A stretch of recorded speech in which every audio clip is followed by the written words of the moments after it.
ګرانو کتونکو سلامونه مې ومنئ. په دې خپرونه کې مو د پښتونخوا پېښور د سیمې ډېر مستند شخصیت، ډېر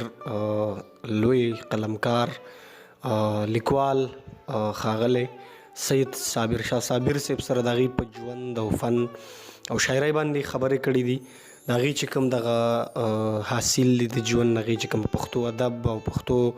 لپاره کوم هڅې کړي دي، هغه په دغه مرکه کې مونږه ټولې پوښتلي دي او د هغې نه مو ځان خبر کړی دی. دې نه علاوه صابر شاه صابر صاحب سره د هغې په ژوند او فن خبره شوې ده او دا مرکه ملګرو ته د یاد وي چې دا روایتي مرکه نه ده، دا جدا ده. په دې کې به تاسو ته ډېر ښه معلومات د پښتو او د پښتو ادب په حوالې سره په لاس باندې درشي. الله دې وکړي چې دا مرکه ستاسو خوښه شي. ګرانو اورېدونکو او کتونکو، په دغه ویډیو کې چې تاسو ته کوم ایوارډونه کوم دغه هر څه ښکاري، دا د سید صابر شاه صابر صاحب د ژوند هغه حاصل دی چې هغه کومه هڅې کړي دي پښتو او پښتو ادب له. دې نه علاوه د دې نه زیات چې کوم ایوارډونه دي نو هغه د هغې د وینا مطابق هغه د هغې په کور کې پراته دي. دا ایوارډونه هغې په مختلفو هیوادونو کې په قطر، دوبۍ، افغانستان او دغسې بلا چې کوم ملکونه دي بهر، په هغې کې مشاعرې شوي دي او هغه هغې ترلاسه کړي دي. دا د سید صابر شاه صابر صاحب چې کوم ایوارډونه تاسو وکاته، د هغې په مختلفو مشاعرو او ادبي محفلونو نه ترلاسه کړي دي. کوشش دی چې صابر شاه صابر صاحب په راروان وخت کې چې کوم دغه د صدارتي ایوارډ دی، الله دې وکړي چې دغه هم زموږ دغه واکمن دوی له ورکړي او دوی له الله خپل دغه مقام ورکړی هم دی، خو چې زر تر دغه خپل مرام ورورسي او دوی ته دغه ایوارډ میلاو شي، نو دغه زموږ د پښتنو غوښتنه ده چې صابر شاه صابر صاحب ته دغه صدارتي ایوارډ میلاو شي. راځئ چې خبرې ورسره وکړو. نن مې د نه یادی صابره خیر دی، نن مې د نه یادی صابره خیر دی، ما به یو وخت یو زمانه یادوي. شروع کوم په نامه د خدای چې بخونکی او مهربانه دی، د کل جهان مالک، خالق، جبار، قهار، رحیم او کریم او چې د هیڅ یو تعریف محتاجه نه دی. قدرمنو، خپرونه د غزلزار او زه یم ستاسو خپل ملګری غازي نادان. ګرانو اورېدونکو او کتونکو، څنګه چې تاسو ته معلومه ده چې پښتونخوا د هنر کده ده. دې خاورې دې سیمې ډېر ستر اتلان، فنکاران او لیکوالان د هنر په حوالې سره زیږولي دي او هغې د خپل خیال او فکر په ذریعه دلته په خیبر پښتونخوا کې او په ګرده نړۍ کې یوه ستره نامه پیدا کړې ده او دغه سلسله لا دوامداره ده. ملګرو، څنګه چې تاسو ته پته ده چې په غزلزار خپرونه کې مونږ د خیبر پښتونخوا د مختلفو لیکوالانو سره د هغې د ژوند او فن او شاعرۍ په حوالې سره خبرې کوو او د هغې ژوند پوښتو. په دغه سلسله کې مونږ نن پښتونخوا پېښور ته راغلي یو او دلته مونږ سره نن یو داسې مستند شخصیت ناست دی چې ډېر لوی ستر محقق، ادیب، شاعر، سپېڅلی قلمکار ښاغلی سید صابر شاه صابر صاحب ژوند کوي. نن به په غزلزار کې د دې ژوند پوښتو، ورسره به د دې چې کوم ادبي هلې ځلې دي په هغې ورسره خبره کوو او کوشش به کوو چې شعرونه ترې هم ووایو. د ټول نه مخکې خو سید صابر شاه صابر صاحب تاسو ته ډېر زیات هرکلی او مینه ویم. بسم الله الرحمن الرحیم. غازي نادان صاحب هرکلی خو درته زه ویم ځکه چې زما ځای ته راغلی. هر کله راشي ستړی مه شي. پښتونخوا د ټولو پښتنو شریک کور دی او هر پښتون ورته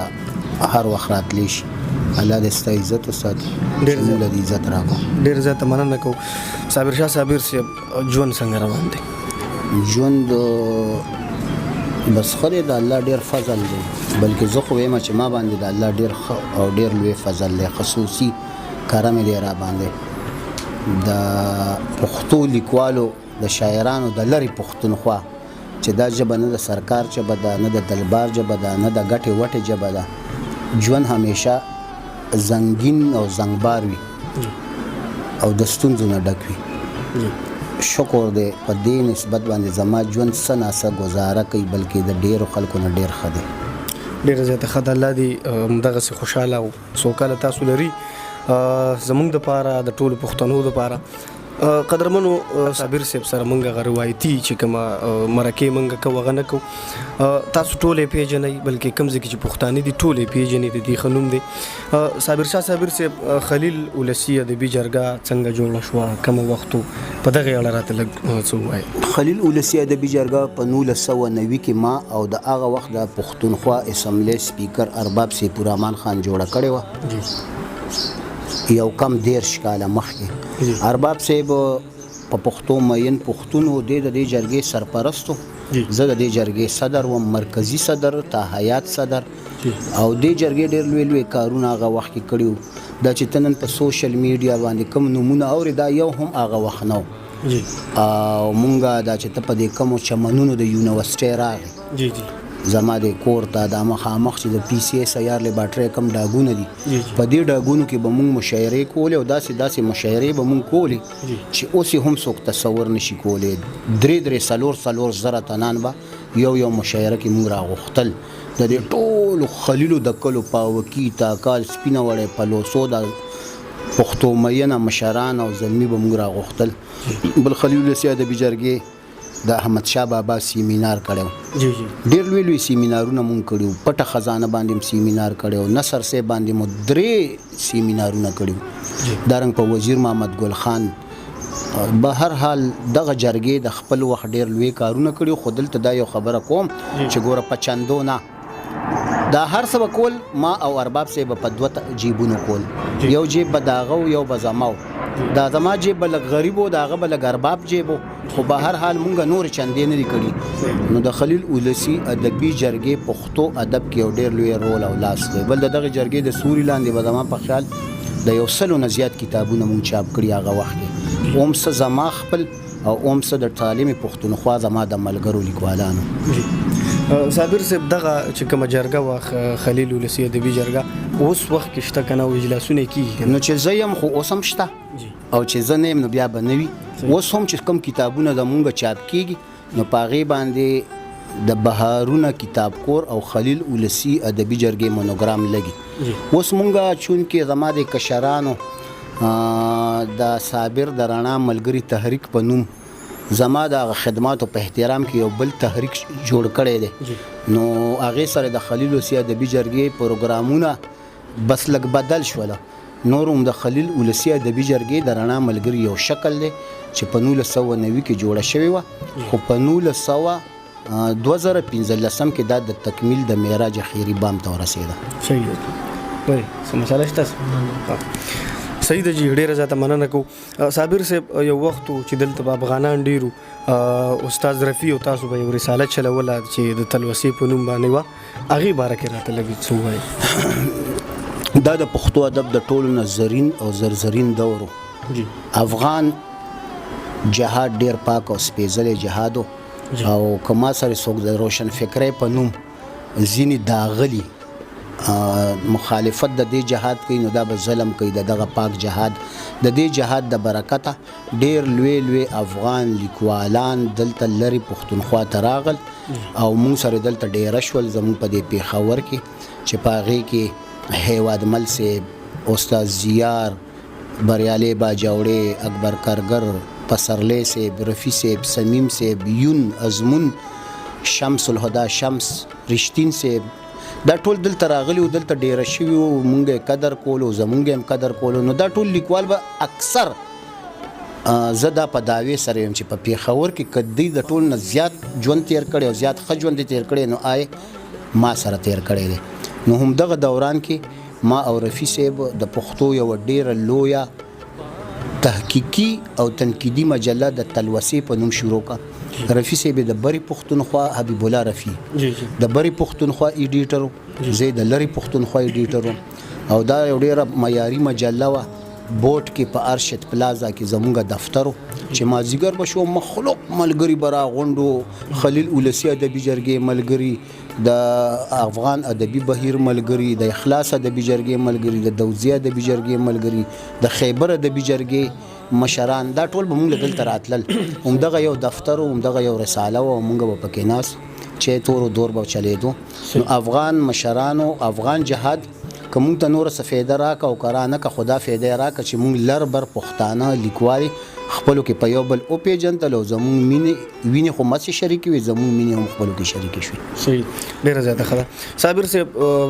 14 کاله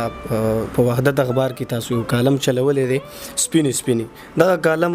تاسو له څه سزا درکړه یا څه جزا یې درکړه په دغه اړه راته لږ خبرې وکړئ. دغه کالم ماله ښه ډېره جزا هم را کړې ده او ښه ډېره سزا یې هم را کړې ده. جزا خو یې ماله دا راکړه چې رښتیا خبره درته وکړمه دې کالم هغه وخت کې ما سره افغانان او زه افغانانو ملګرو سره ډېر جوخ کم ځکه چې هغه ټول پېښور لکه دارنګ یو چې دویم کابل بس ټول پېښور و نو ټول لیکوالان افغانان دلته و ټول سیاسي مشران دلته نو دا کالم به زما په وحدت اخبار کې چاپ کېدو او دا کالم دومره مشهور شوی چې یو ځل آصف صمیم صاحب ولیکل چې زه اخبار وحدت والم نو اړومبی مینس پاڼه ګورم چې چېرته باچاجي صابر شاه صابر په ما سپینې خو نه دي لیکلي نو دارنګ خطرناک غونتې کالم او سپینې لکه همدغه وجه وه چې زه افغانانو کې ډېر محبوب کم محبوبیت یې راوبخلو زما یاران هم پکې سیوا شول خو زما دشمنان او بدخواهان او داغلي هم ښه ډېر سیوا شول ځکه چې ما سپینې لیکلو خو په چا به مې سپینې لیکلې که نه د پښتو یو جیلي بوت به مې ماتولو نو په دې کالم کې ما د پښتو د جیلي بوتان به ماتول نو د هغې سزا راته دا میلاو شوه چې تر ننه پورې زه د خلکو تارګټ یم تر ننه ماته د خلکو زړونه صفا نه شول او تر ننه پورې تش د روشن فکرۍ په نوم چې دا کم خلک راوتي دي هغوی ماته زما مخالفتونه کوي په ما کاڼي ورئ او دا خلک وایي نو رڼا به وجنو دا خلک وایي نو رڼا به وجنو او ته رڼا خوروي تا به وجنو نو د صابر خوله داسې نه بندېږي نو د صابر د خولې خندا به وجنو. صحیح ده ډیره زیاته ښه ده. صابر صاحب سفرنامه چې کوم په پښتو کې ده څومره لیکلی شوې ده او تاسو پکې څومره لیکلي دي او د پښتو د سفرنامې نه تاسو څومره حده پورې مطمئن یې؟ د پښتو د سفرنامې نه خو زه بیخي مطمئن نه یم ځکه چې زما په خیال د پاکستان د هغه ړومبی واحده ژبه به چې د ټولو نه کمې سفرنامې پکې لیکلې شوي دي زما په شمول که هم کمې لیکلې شوي نو زیاتې به پکې د ګلف د ملکونو لیکلې شوي وي په پښتو ادب کې ډېرې کمې سفرنامې لیکلې شوي دي او زما سفرنامې چې پکې کمې چاپ دي نو هغه 9 سفرنامې چاپ دي زه دا دعوه کوم چې زما په خیال پښتو کې به زما نه زیاتې سفرنامې د بل کم یو لیکوال نه وي د سفرنامې دا سفر باید چې جاری وساتلی شي ځکه چې دا د پښتو یو خوږ او یو ښایسته او محبوب صنف دی نو پکار دا ده الان کې پښتانه د ټولو نه زیات د بهر ملکونو سفرونه کوي څوک مزدورو پسې ځي څوک چکرو لځي د ټولو نه زیات سفرونه کوي خو سفرونه لیکي او محفوظه نه دا زموږ بدقسمتي ده چې د پښتو سفرنامه له ډېر کم کار شوی دی بیا د پښتو په سفرګرو باندې هم ډېر کم کار شوی دی یعنې پښتانه سفرنامه ډېره په شوق لولي او پښتو کې سفرنامې ته ډېر اهمیت او اولیت دا حاصل دی چې که 4 کتابه پراته یو د تحقیق یو د شاعرۍ یو د رنګې ژبپوهنې او یو د سفرنامې نو زما په خیال د ټولو نه چې مخکې یو کس راواخلي سفرنامې هغه کتاب به شروع کړي چې شروع یې کړي نو تر اخره پورې به یې رسوي آسان صنف دی او خوږ او روان صنف دی نو د پښتو سفرنامې سفر تکڼی دی خو کمزوری نه دی خو دې دی چې دا تکڼی سفر لږ روان شي او لږ ښایسته شي او لږ تند او تیز شي. صحیح الله دې وکړي. صابر صاحب په اورېدو کې راځي چې په پښتو ادب کې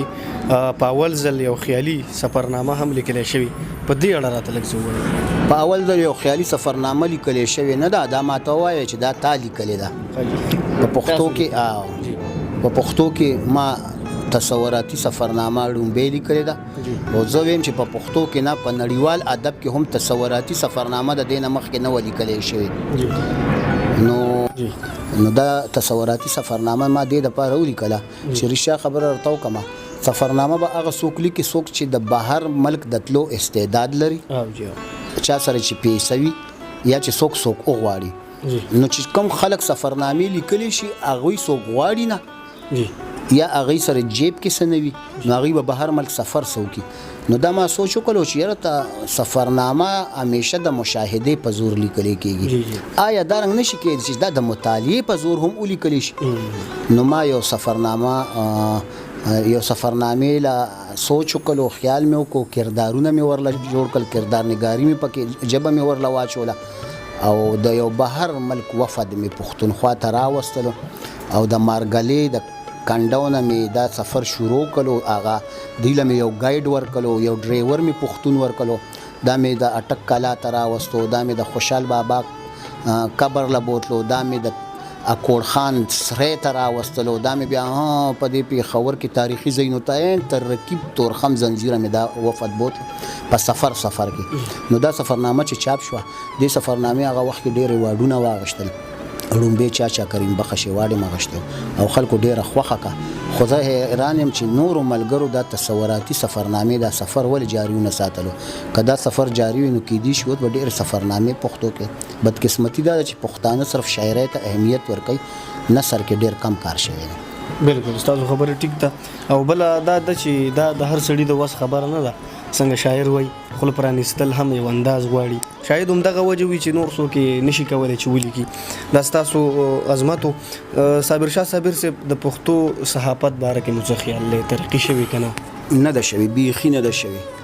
او دا هم ماته تبدا یو خبره کوم چې پښتانه شاعرۍ ته ډیره توجه کوي هفته کې به لس کتاب چاپ کیږي خو یو به پکې د نثر نه لس به د نظم وي نو څنګه چې د پښتو سفرنامه کې څنګه چې د پښتو کالم نګارۍ کې څنګه چې د پښتو رپورتاج نګارۍ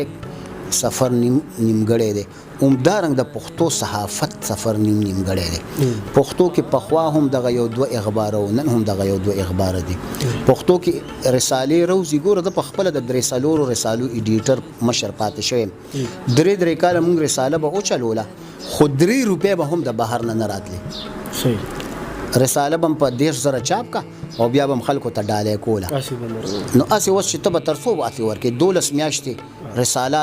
12 میاشتې وکال کې چې 12 رسالې راو باسي او بیا ویشي نو د کال 10,000 ورکه چې سو راغی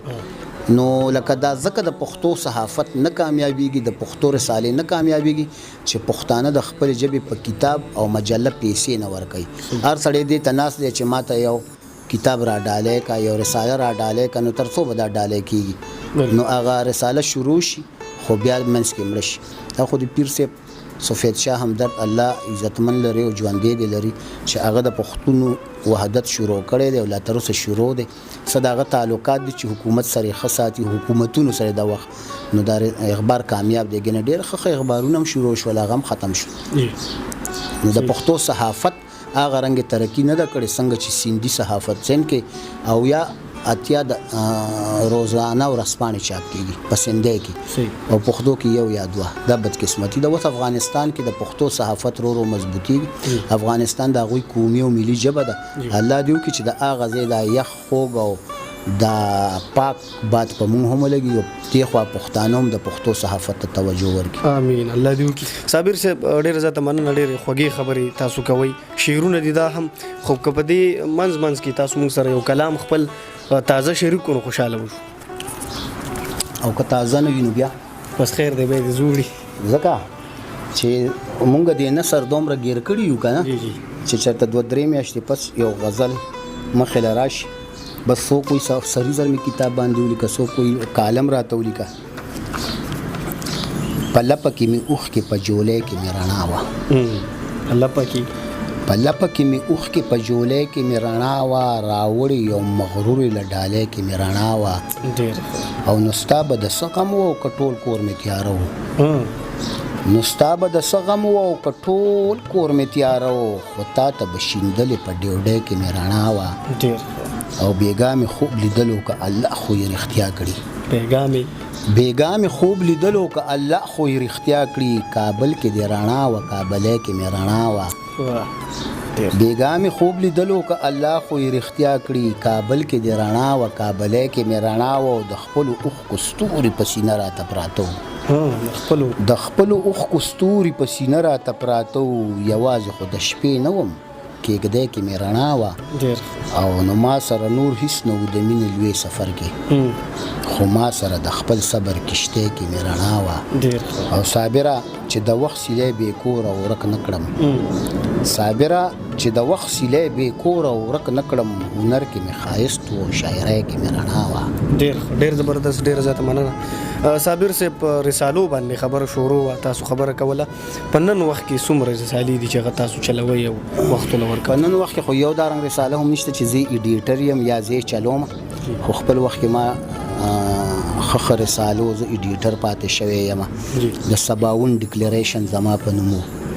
دستار رساله چې ډېره لویه رنګینه د دریو ژبو رساله وه او د قطر نه به چاپ کېده، دستار انټرنیشنل. زه د هغې ایډیټر وم. تلوسه ذکر خوش ولو چې دا به یو ښه لویه مجله وه، مونږ دوو لیکوالو ما او حبیب الله رفیع به چلوله. همدغسې بیا په آخر وخت کې یو ډېره بله ښه مشهوره رساله وه چې ډېره 3 کاله وچلېده، معمار، د هغې هم زه ایډیټر پاتې شوی یم. یعنې د 4 رسالو د واګې زما په لاس کې او ما تر خپله وسه کوشش کړی چې د پښتو د صحافت او د پښتو د کالم نګارۍ تر وسه سنه خدمت او سنه سینګار وکړم. صحیح، الله دې وکړي. صابر صاحب، بابای تخلص هم تاسو ته ویلې کېږي، دا راته ووایي چې په څومره ښاغلو تاسو تخلصونه ایښودي او دغه ښاغلي که لږ ورته وښودل نو ډېره زیاته؟ نه نو ما نه خو اوس هیر دي، خو زما په خیال چې په 100 تنانو نه به زیاتو ما تخلصونه ایښي او زه وایم چې دا تخلصونه هم دارنګه کېښودی شي چې لږ ښه تخلصونه کېښودی شي، ځکه که یو کس په ځان مغموم تخلص کېږدي به ټول غم سره مخ وي، که غمګین کېږدي غم سره به مخ وي. نو تخلص د انسان په ژوند ډېر ښه اثر کوي. نو ما چې په چا هم تخلصونه ایښولي دي هغې له الله عزت هم ورکړی، شهرت هم ورکړی. بیا که یو کس نیمانه تلی نو بیا هغه بد او بدرنګ شوی هم دی، خو به هر حال ما په ډېرو نامي ګرامي خلکو تخلصونه ایښي دي. نن هغه خلک پیژني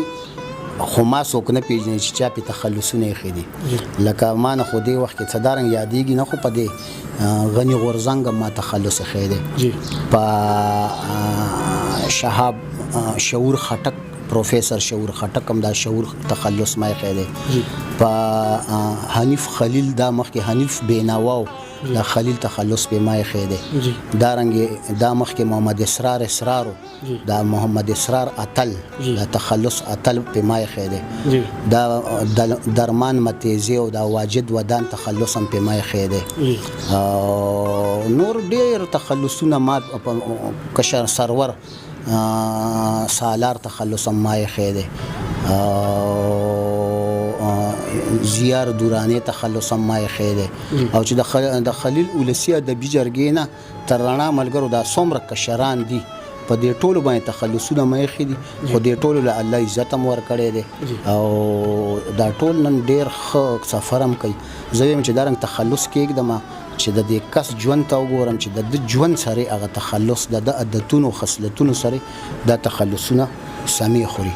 نو ما چې بچا هم تخلصونه ایښي هغه خلک مشهور شوي دي او په صحافت کې، په ادب کې، په پرنټ او الکترونیک میډیا کې هغې ډېر ښه ترقي کړی. ما چې څومره تخلصونه په خلکو ایښي دي بل هېچا دومره تخلصونه په چا نه دي ایښي. صحیح ده، ډېره زیاته ښه ده. صابر صاحب، پښتو ادب کې نوی صنف چې کوم جنازه نګاري راوتی دی، په دې اړه یو کتاب هم چاپ شوی دی. دغه کتاب نوم څه دی او دا صنف څنګه دی؟ په دې دا یو وخت ما دا سوچ کولو چې یاره که دا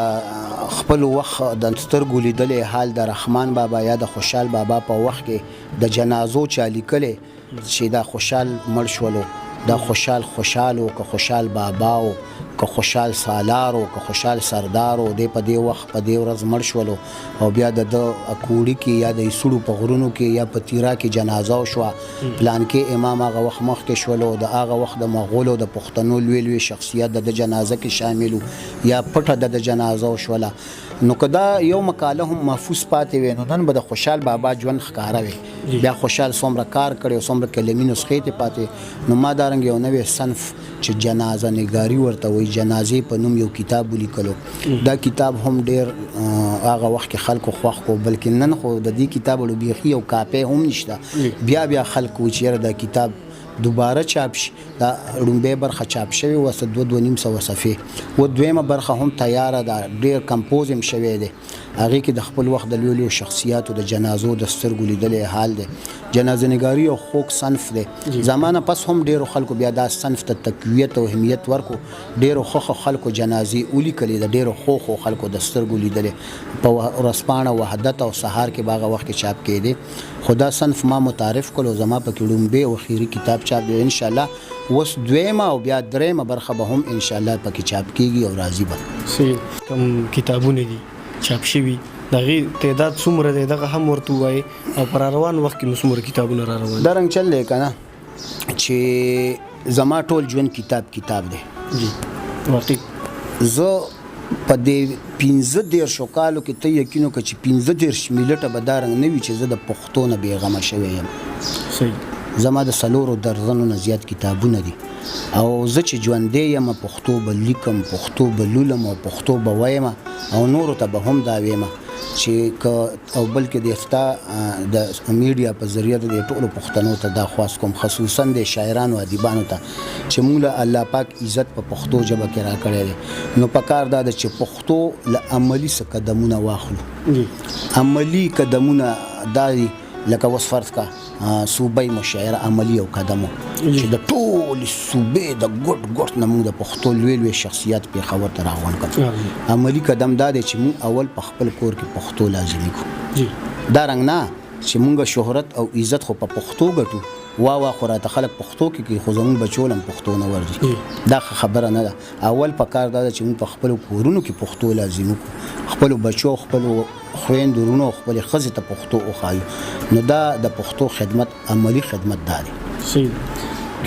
ډېره زیاته ښه ده. صابر صاحب ستاسو په کور کې د پښتو د ادب څه صورتحال دی؟ شاعران ستاسو زامن هم شته، په دغه اړه راته لږ څه ووایي. ما خو تاته د دې مخکې سوال په جواب کې دا خبره وکړه چې انشاءالله زما تر څو ژوند وي، زما سا او زما دم قدم د پښتو په نوم دی. زه چې ژوندی یم نو تر هغې به د دې ژبې خدمت کوم، تر اخري حده سرحده او له حده به زما دا هڅه او کوشش وي چې پښتو زما په کور کې،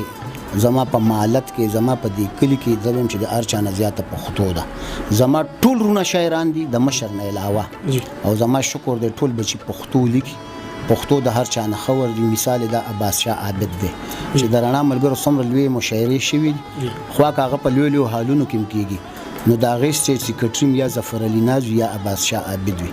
زما بچو ته ما ښه ښکاره ویلي چې بچو که پښتونکوټ کې عزت غواړئ نو پښتونکوټ کې به پښتو کوئ. زه په هر سټیج دا یو خبره کوم چې والله ما نه خپل بچي په کور کې شپه مونه کې چې دوی پښتو نه وایي. زما د ښځې حیثیت څه دی که دې ته یا د دې خاوند ته څه حیثیت او عزت میلاو شوی دی نو د خوشحال او د رحمان او د احمد شاه بابا او د میرویس نیکه د ژبې د برکته میلاو دی. ځکه نن څومره د بهر ملکونو دورې کوم، زه خو د یو عام زمیندار پلار زوی یم، یو عام ساده باده ژوندم و، نن زه په جازونو کې ګرځم، دا د دې ژبې د برکته ګرځم. نو په کار دا ده چې ما له دې ژبې دومره عزت راکړو چې دې ژبې له زه هم عزت ورکړم. نو زما په ټول کور کې به انشاءالله د هر چا نه زیاته پښتو وي. زما ټول بچي ټول رونه شاعران لیکوالان دي او ګنې پښتو مینوال خو به خامخا وي. صحیح ده. ډېره زیاته ښه ده. صابر صاحب بله کشران ملګري موږ ولیدل چې هغې ته صدارتي واړونه میلاو شو، خلکو له ورکړو، حکومت له ورکړه. ولې صابر صاحب دومره ستړي هم کړي دي، بلا کارونه یې کړي دي، ادبي هلې ځلې خدمات پښتو ادب او ژبې دپاره کړي، خو هغې ته نه دی میلاو. په دې حواله خو زه خوش قسمته یم چې زما په خیال د لرې برې پښتونخوا هر عوامي ایوارډ ما ته میلاو شوی دی. دا پښتونکوټ کې چې بهر ته کم ایوارډونه ویني د دې نه زیات دننه زموږ د کور په کمرو کې هم دي او د هر لوی ادارې ایوارډ ما ته حاصل دی. خو پاتې شولو د پریډ آف پرفارمنس مسله، نو پریډ آف پرفارمنس خو د سفارش د سرکار د حکومت یو ایوارډ دی او زه د سپینو مجرم یم. نن چې د هغې کم ججان دي دا خلک ما ټول عمر په سپینو کې ټسولي دي، کیدای شي دغه وجه وي چې دا ایوارډ بل د دې ایوارډ ته ریشار ته ما چې درخواست هم نه لیکلی. اوس دا کلچر ډایرکټر محمود خان یو ورځ زه وغوښتم تا سره څه مشوره کوم، ته په الله یقین وکړه یو ګنټه ماته ویل مال صرف درخواست راکړه را روان ایوارډ ستا دی. همدغه رنګ زه د عباسین آرټ کونسل د منیجنګ کمیټې ممبر یم. هغوی راته بیا وایي چې ته موږ یو درخواست راکړه چې موږ د استاد لپاره خو به هر حال پریډ اف پرفارمنس یا تمغه امتیاز د سفارش شیز دی او دیله به سفارش ګوري د ایمنګانو ایم پی ایګانو وزیرانو زما به سفارش هم نه کیدیش ګنې دا حقیقت دی چې دا ایوارډ ډیر کم کمزور خلکو ته هم ملو شوی دی خو ډیر خخه حقدار خلک نه هم پاتې دي تر دې پورې چې اوس ضلعي حکومت فخر پېښور ایوارډ ورکول او زه غینه هم محرومه پاتې شوم بیا به تا اخبارونو کې کتلی ډیر لوی لوی کالمونه په پښتنو ولیکل ځکه چې غیر پښتنو ته پکې هم هغه کې حقدار نه وو ملو شول فخر پېښور ایوارډ نو به هر حال د حکومت کار دی او موږ د حکومت خلک نه یو نو حکومت کې وسل کې دي شي چې د دینه ډیر عزت موږ له خدای په بل ذریعہ راکې صحیح زه نه امید نه یم صحیح ده صابر صاحب یو پښتنه ده صوبایي مشاعرې تاسو کوي اوس په سم تاسو یو مشاعره کړې و چې لیر په غټ تعداد خلک راغلي پر روان وخت کې به دغه مشاعره کلی چې زمونږ ملګری ورته اوس نه زمونږ ان شاء الله چې دا اراده ده چې یو نړیواله مشاعره بلو کو په ډېر لوی صد د سالم دنیا نه پښتانه لیکوال چې زمون وس ورسېدو حاله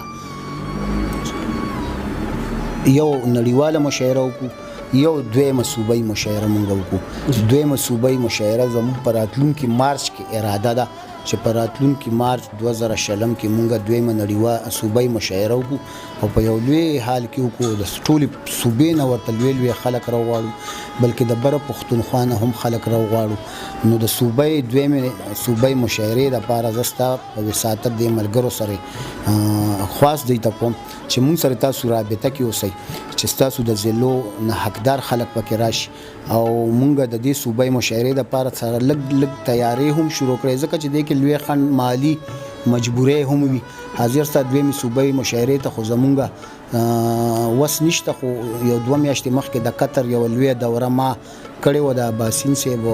او دانش صاحب هم په دغه دوره کې نو الته کې هم خبرو کړ چې د دویمه صوبایي مشاعرې ته لار هواره شي نو ان شاء الله زموږ د اراده ده چې د رڼا ملګری به دویمه لویه صوبایي مشاعره کوي کمې خامې چې په دې صوبایي مشاعره کې وي هغه په هغه مشاعره کې وباسو صحیح ده صابر صاحب ستړی مو وکړي بلا کتابونه مو چاپ کړ صوبایي مشاعرې مو کې نړیوالې دغه ټول ډېرې کیسې مو کړي د زمانو نه لګیا د پښتنو نه مطمئن یا عزت یې درکو کنه ولا زه خو درته رښتیا خبره کوم مال خو عزت را کړی دی او تر ډیره ځایه مال عزت را کړی دی ما خو د ډیرو ملکونو ډیر لوی لوی دورې مو کې ټولو پښتنو نه کم چې زما دارنګ مینوال دي ما ښه دورې مو کړي او نور پښتانه د شروع نه تر دې وخت پښتو ژبې سره مینه نه کوي دا زموږ بدقسمتي ده زموږ په کورونو کې پښتو نشته زموږ په دفترونو کې نشته زموږ په نصاب کې پښتو نشته پښتنو نه موږ هله سم مطمئن شو چې پښتو د سرکار او د دلبار د کتاب او د نصاب ژبه شي اوس ازرتات پښتو مونږ په ذاتي توګه خلک غواړي سرکاري توګه باندې مونږ څوک نه غواړي نو عزت نه څنګه سم مطمئن مال خو تر خپل وسه عزت را کړی او اوس کې دي چې دا ژبه یو وخت کې خو زه به تر هغې د رڼا ملګرو د تحریک کې نه کېنم چې تر څو دا ژبه موږ د کتاب او د نصاب نه کړي هر 21 فروری باندې موږ په دې چوکیات کیسه خانه توزو پریس کلب ته او موږ مظاهره کوو چې پښتو د کتاب او نصاب ژبه شي دا به وخت په وخت زیاتیږي توندیږي او تیزیږي او دا غورځنګ به یو ورځ ان شاء الله وخت راوړي او پښتانه به دې ته موږ مجبورو سرکار به دې ته مجبورو چې پښتو د پښتونخوا د نصاب او د کتاب د تعلیم د دلبار او سرکار ژبه شي الله دې وکړي چې شي صابر صاحب ډېر زیاته مننه کوم ډېر ښه معلومات تاسو راکړه د پښتو ادب او د خپل ژوند په اړه ډېر زیاته مننه کوم کلامونه را سره خپل یو شریک ستام مننه کوم الله دې ستام عزت او ساتي او د کیمرې په شاده د مومن خان صاحب مننه کوم د عباس شاه ملشاو الهام شاه مننه کوم چې دې مونږ ته ګوري خو په دې ستا په دې ویډیو کې ناراضي الله دې ستام عزت او ساتي یو سونه یو غزل بدل سره صرف بلوم یو مې درته مخ کې ویل دغه یو څو شعر مخ کې شنو بیا ها یو غزل او یو څو شعر د جون میاشت زه دا بدرته وایم صحیح ده کنه لمحه لمبه لمبه د جون دی لمحه لمحه لمبه لمبه د جون دی خوب دی او دوب دی او کوټه ده جون دی نه داسې ګرمې غاړې مه راکوه نه داسې ګرمې غاړې مه راکوه ګرمي او تنده او روژه ده جون دی نه داسې ګرمې غاړې مه راکوه دا په تېره روژه کې جون راغلی و هغه کې ما لیکلی ګرمي او تنده او روژه ده جون دی او ته لیونی پکې سرتوره ګرځي ته لیونی پکې سرتور سر ګرځي جلبه دې ووهي غرمه ده جون دی دو منګي در کې تا اوبه للیږي دو منګي در کې تا اوبه للیږي مور دې اور نه ویني ړنده ده جون دی